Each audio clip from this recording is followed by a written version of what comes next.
Welcome student. Today I am going to start chapter number 3, motion in a straight line, और इसके बाद chapter number 4 which is motion in a plane. These two chapter are combined are known as kinematics. यानी कि जो motion in a straight line और motion in a plane हम पढ़ेंगे उसको हम बोलते हैं kinematics. Kinematics means ये दो वर्ड से मिलके बना है. मोशन मैटिक्स मीन्स मैथ, यानी जो भी मोशन के ड्यूरेशन में हम कैलकुलेशन करते हैं, सारी चीज़ें निकालते हैं, distance, displacement, upward motion, downward motion, सारी चीज़ें जो कैलकुलेट करते हैं उसको हम बोलते हैं काइनामेटिक्स. Is that clear? तो हर एक चैप्टर के अपने वेरिएबल्स होते हैं. जनरली हम बेसिकली इसमें पढ़ेंगे क्या? Distance, displacement, velocity, speed. Is that clear? ये सारी चीजें हम इसमें डिस्कस करेंगे. और एक और होता है जर्क, बेसिकली हम उसको पढ़ने की कोई जरूरत नहीं है. तो ये सारी चीजें हमने पढ़ना है. Average velocity and average speed वो भी, लेकिन जनरली इस चार चीजों पे हमको फोकस करना है. इसमें वेलोसिटी, डिस्टेंस, डिस्प्लेसमेंट में बहुत सारे फार्मूले आएंगे आपके. इसको हम मोशन इन स्ट्रेट लाइन को क्या बोलते हैं? रेक्टिलिनियर मोशन बोलते हैं. यानी जो बॉडी होती है एक ही दिशा में चलती है, वन डायमेंशन मोशन भी बोलते हैं. ये सारी चीजें हम पढ़ेंगे इसमें. तो starting from basics, what is distance and displacement.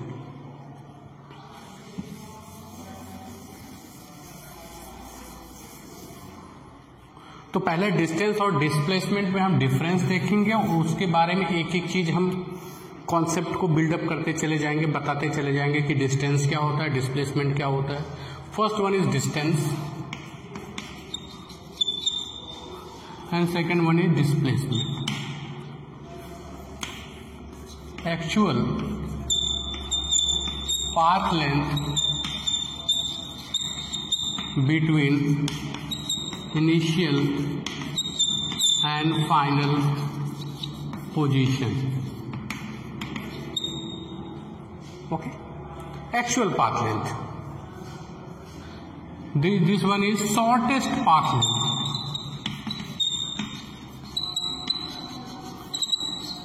between initial and final position. अब इसको कैसे समझते हैं? ये क्या है आपका? जैसे सब कोई बॉडी है आपकी इनिशियली ए पॉइंट पे है, इसने यहां से यहां तक गया, suppose this is B.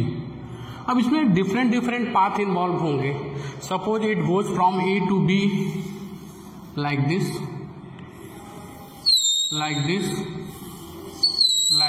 This is path number 1, this is 2, 3 and 4. Different path से ए से बी तक हमने ट्रेवल किया.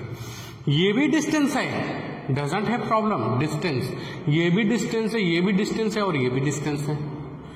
तो इससे ये पता चल रहा है कि बॉडी ने इनिशियल से फाइनल पोजीशन तक जाने तक कितना ग्राउंड कवर किया. This is known as distance, this is known as distance, this is known as distance. Okay, one भी डिस्टेंस है, लेकिन बेटा क्या है, वन से ए से बी तक जा रहे हो तो this is shortest path. That's why it is also distance but it is known as displacement. Is that clear? अगर इसको देखा जाए तो अगर ए से बी तक आप अगर ऐसे जा रहे हो, घूम के जा रहे हो, मस्ती करते हुए जा रहे हो, जैसे आपको यहां से जलधारा चौकड़ी जाना है, आप सीधा निकल गए खेतों से, suppose that this is non A displacement. आप घूम के जा रहे हो, खेतला आपा पे चाय भी पी रहे हो, इधर उधर से जा रहे हो, लेकिन लास्ट में आप जलधारा चौकड़ी पहुंच रहे हो, तो वो क्या कहलाएगा? डिस्टेंस. लेकिन आप सीधे जाओगे शॉर्टेस्ट पाथ में, it is known as displacement. तो आप ए से बी तक गए, चलो सीधे पहुंच गए, this is known as displacement. लेकिन आपने घूम के वाया करके यहां पे पहुंचे from A to B, this is known as distance. Clear है, समझ में आया पहला पॉइंट कि अगर हम ए से किसी इनिशियल पोजीशन से फाइनल पोजीशन, जो हमारा सोर्स है, यहाँ से मैं चला, ये हमारा डेस्टिनेशन है, सोर्स टू डेस्टिनेशन हमने पहुँचा, लेकिन उस तरह से पहुँचने के कई अलग अलग रास्ते हैं। अगर सीधा सीधा शॉर्टेस्ट पाथ लेंथ से सीधा सीधा आप जाते हो ए टू बी, सबसे छोटी लेंथ जो आप ट्रेवल करते हो, सबसे छोटी length from A to B which is known as displacement. उसके अलावा कोई भी पाथ आप चूज करते हो, उसको छोड़ के it is known as distance. यानी डिस्टेंस क्या है, कितना ग्राउंड मैंने कवर किया है, डिस्प्लेसमेंट किया है, ए से बी तक जाने में कितना कम से कम लेंथ मैंने कवर किया है, shortest length which is known as displacement. Is that clear? यानी डिस्प्लेसमेंट आपका यूनिक है, एक यही रास्ता है सबसे शॉर्टेस्ट और कोई नहीं है, लेकिन आपका डिस्टेंस क्या यूनिक नहीं है। There are infinite number of path you can travel and cover the ground. Is that clear? पहला पॉइंट। सेकंड पॉइंट इज, एक एक चीज इस पे एग्जांपल भी कराएंगे थोड़ा कंसेप्ट और बिल्डअप करने के लिए। The second one is, it is a scalar quantity. ये क्या है बेटा? स्केलर क्वांटिटी है। And displacement is a vector quantity. अब ये स्केलर क्यों हुआ, वेक्टर क्यों हुआ? अब जनरली हमको अगर सपोज ए से बी तक जाना है तो सिर्फ ए से बी तक जाना डिस्टेंस, तो हमारे पास बहुत सारे रास्ते हैं, इधर से घूम के जा सकते हो, घूम के गया। तो इसमें क्या है, हमारे पास ऑप्शंस ज्यादा हैं, हम ए से बी तक किस तरह से जा सकते हैं। Is that clear? That's why it is known as scalar quantity. यानी इसमें आपको डायरेक्शन से कोई मतलब नहीं है, घूम घाम के जाओ आराम से मजे लेके, कोई टेंशन वाली बात नहीं है। ये आपका क्या है, it is a vector quantity. क्यों? क्योंकि अगर हमको ए से बी तक जाना है, we have only one choice which is shortest path. Shortest path, किसी दो बिंदुओं को आप, दो पॉइंट्स को आप मीट करोगे तो उसको मीट करने से एक ही लाइन बनेगी, नॉट इनफाइनाइट लाइंस बनेगी। ये दो पॉइंट्स है, इसको मिलाओगे तो एक ही लाइन बनेगी। यानी इसके पास बहुत सारे ऑप्शंस नहीं, इट इज शॉर्टेस्ट, एक ही पाथ होगा। That's why it is a vector quantity. यानी आपको अगर ए से बी तक जाना है तो एक दिशा निर्धारित हो जाएगी कि जो पॉइंट ए से और बी को डायरेक्ट मिलाएगा उसी डायरेक्शन में आपको जाना है, बाकी आपको इधर उधर कहीं ना। That's why it is known as a vector quantity. Is that clear? Okay.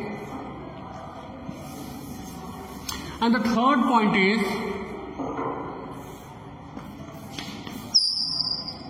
it is always positive and cannot be zero। ये जीरो नहीं हो सकता। अगर आप चले हो तो भाई आप एक ही जगह पे खड़े हो, ए पे ही हो, तो आप तो मोशन में हो ही नहीं। लेकिन whenever you are in motion, you are travel from source to destination, that means it is always positive। वो हमेशा पॉजिटिव होगा। और क्या होगा आपका, और जीरो हो ही नहीं सकता। कैसे? सपोज आप ए से गए, घूमते घूमते घूमते घूमते बी पे गए, घूमते घूमते घूमते घूमते फिर ए पे आ गए, तब भी ये जीरो नहीं आएगा, क्योंकि इनिशियल और फाइनल पोजीशन सेम हो गया। ए से बी पे गए, बी पे फिर ए पे आ गए, तो आपने कितना ग्राउंड कवर किया? मेरा थंब देख रहे हो ना, ये इतना ग्राउंड कवर किया। और जो भी लिखोगे कितना किलोमीटर, बाइक आप स्टार्ट करते हो, ऑडोमीटर में जीरो बताता है, आप घूम के इधर उधर से फिर घर पे ही आ जाते हो, इनिशियल और फाइनल पोजीशन क्या हो जाता है, सेम हो जाता है। लेकिन आपके बाइक क्या बोलती है, 10 किलोमीटर चला, 20 किलोमीटर चला, कभी बताती है -10 किलोमीटर, या जहां से चले थे वहीं आ गए तो 0 kilometre. No, that's why it is always positive. तो हमारा जो ऑडोमीटर होता है वो हमेशा किसको मेजर करता है, आपका डिस्टेंस को और स्पीड को, कितना डिस्टेंस आपने ट्रेवल किया। That's why it is always positive, it can not be zero. Zero हो ही नहीं सकता। बाइक को स्टार्ट कर थोड़ा भी घुमा के लेके आओगे तो कुछ न कुछ उसमें क्या होगा, मीटर रीडिंग देगा। Is that clear? Next one is third point, it can be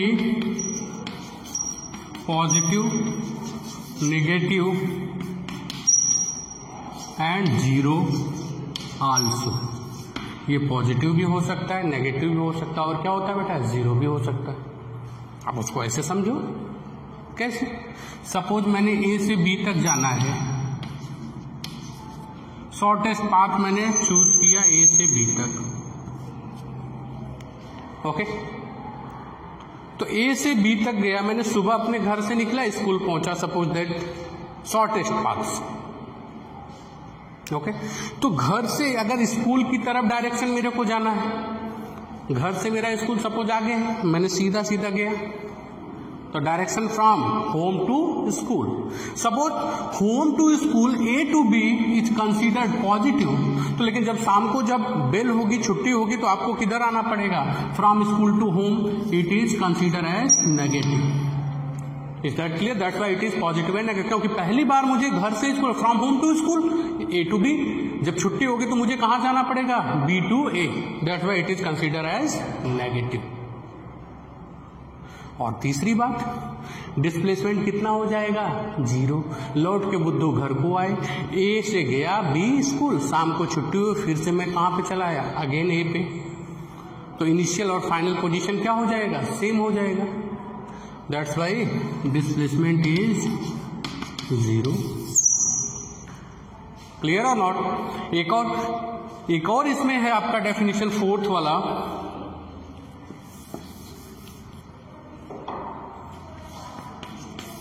it depend on path. भाई कौन से रास्ते से गए हो, घूम घूम के गए हो, इधर से उधर से सब जगह से घूम के, ज्यादा लंबा रास्ता देखोगे, घुमावदार देखोगे, जहां पे टर्न्स ज्यादा हैं, तो डिस्टेंस क्या होगा, ज्यादा आएगा। क्लियर है? थोड़ा सा शॉर्टकट मारोगे तो डिस्टेंस क्या होगा, कम आएगा। क्लियर? और यानी कि ये जो डिस्टेंस है आपका, वो पाथ पे डिपेंड करता है कि आपने कौन सा पाथ चूज किया है। सपोज अगर मैंने ए से बी जाना है,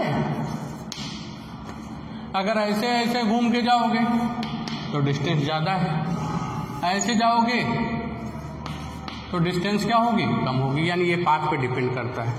और इसलिए क्या होता है बेटा, पाथ पे डिपेंड नहीं करता, it does not depend on path, it does not depend on path. ये पाथ पे डिपेंड नहीं करता, ये डिपेंड करता है कि मैं था कहां पे और पहुंचा कहां पे। It depend only initial position and final position, source to destination. Suppose मुझे ए से बी तक जाना है, तो शॉर्टेस्ट पाथ मिला दिया, तो ये यूनिक होगा जो शॉर्टेस्ट होगा, इससे छोटा कुछ नहीं हो सकता। तो ये पाथ पे डिपेंड नहीं करता है, it depends only initial position and final position. आप यहाँ पे एक वर्ड लिख सकते हो, it does not depend on path, it depends only initial position and final position. Is that clear? Now the next point is, एक एक चीज कवर कर रहा हूं बिल्कुल आसानी से, कंसेप्ट आपको समझ में आएगा। अभी एक दो न्यूमेरिकल्स भी कराएंगे। नेक्स्ट वन ही थोड़ा ऊपर से रब कर देते हैं।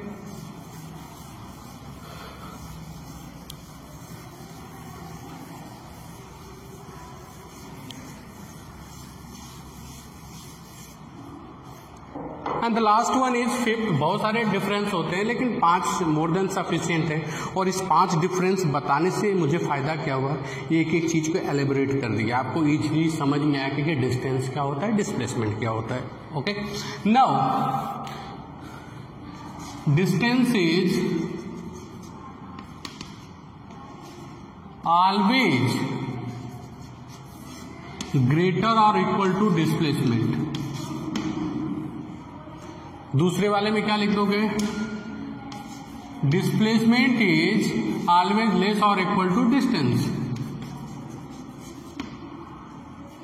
जैसे सपोज आपको ए से बी तक जाना है, तो अगर आप रेक्टिलिनियर मोशन कर रहे हो, सीधा जा रहे हो, शॉर्टेस्ट पाथ में जा रहे हो, तो डिस्टेंस और डिस्प्लेसमेंट क्या होगा बेटा, इक्वल होगा। लेकिन सपोज आप घूम घूम के जा रहे हो, ओके, बीच में कहीं आपने स्टॉल देख लिया, पानी पूरी भी खा लिया, दोस्तों से भी मिल लिया, घूम घूम के जा रहा है, कि वाया वाया करके जा रहे हो। तो अब देखो अब क्या होगा बेटा, ये जो डिस्टेंस होगा,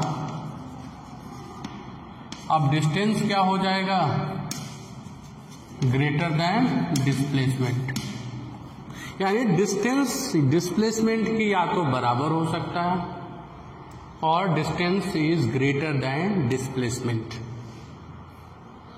that's why we know we can written as distance is always greater और equal to displacement.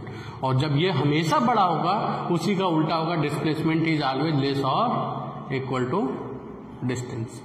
This is complete about what is the difference between distance and displacement. This is the first lecture of kinematics कह सकते हो या motion in a straight line. Now we are taken some example which is based on distance and displacement.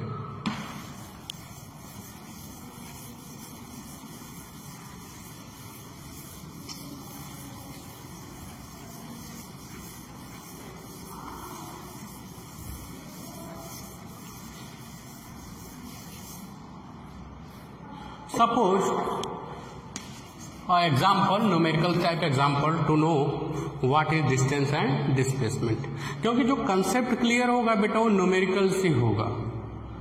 Theory आपने पढ़ लिया, रट लिया, समझ लिया, लेकिन जब तक आप न्यूमेरिकल्स हर एक टॉपिक पे नहीं करोगे तो आपका कंसेप्ट क्लियर नहीं होगा। और आगे जब जाना चाहते हो तो वेरियस कॉम्पिटिटिव एग्जाम्स जो भी हैं आपके, उसमें न्यूमेरिकल्स का कंट्रीब्यूशन ज़्यादा होता है। इसलिए हर टॉपिक पे जितना ज़्यादा से ज़्यादा न्यूमेरिकल सॉल्व करोगे, जितना सीखोगे कि किस तरह का कंसेप्ट यूज हो रहा है, किस तरह से हमको क्वेश्चन को टैकल करना है, वो आपके लिए ज़्यादा इंपॉर्टेंट होगा। सपोज और साइकिलिस्ट, एक साइकिलिस्ट है, वो ए से क्या बी की तरफ जा रहा है,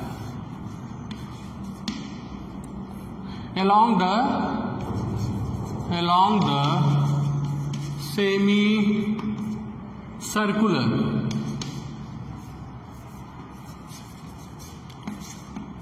path। एक साइकिलिस्ट है, वो along the semi circular path A to B जा रहा है। फॉर एग्जाम्पल ये सेमी सर्कल है, path of radius R, small r. Find distance and displacement. तो डिस्टेंस कैसे फाइंड आउट करोगे, डिस्प्लेसमेंट कैसे फाइंड आउट करोगे? तो देखो ये सेमी सर्कल के अलॉन्ग मूव कर रहा है from A to B, from A to B. तो डिस्टेंस क्या होगा,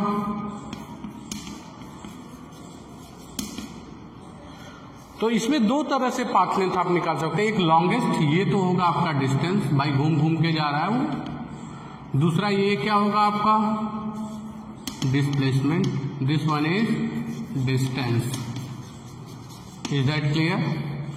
तो so distance is equal to, it is the semi circular path. और हम जानते हैं कि पूरा अगर सर्कल आप बनाओगे तो टोटल पाथ लेंथ क्या होगा आपका 2 pi R, circumference of circle, आप जानते हैं। लेकिन उसने गया है A to B along the semi circular path, तो पूरा सर्कल ट्रेस करता तो कितना जाता है 2 पाई आर। आधा सर्कल है तो कितना हो जाएगा 2 पाई आर अपान क्या हो जाएगा बेटा 2, क्योंकि हाफ है। तो distance is equal to pi r and displacement is equal to क्या हो जाएगा, सोच के बताओ। This is shortest path. ये आपको क्या दिख रहा है, this is the diameter of circle. भाई सेमी सर्कल सपोज ये है कि ये क्या कहलाएगा, डायामीटर कहलाएगा। डायामीटर इक्वल टू क्या होता है 2 into R. This is displacement और this one is distance. Is that clear? Okay, एक और छोटा सा बताते हैं फिर उसके बाद।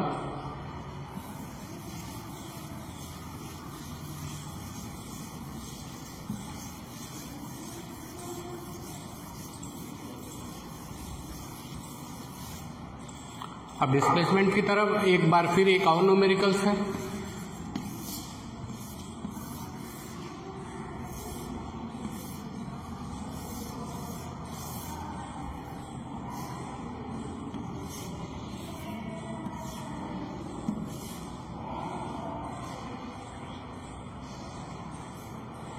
Suppose N aunt,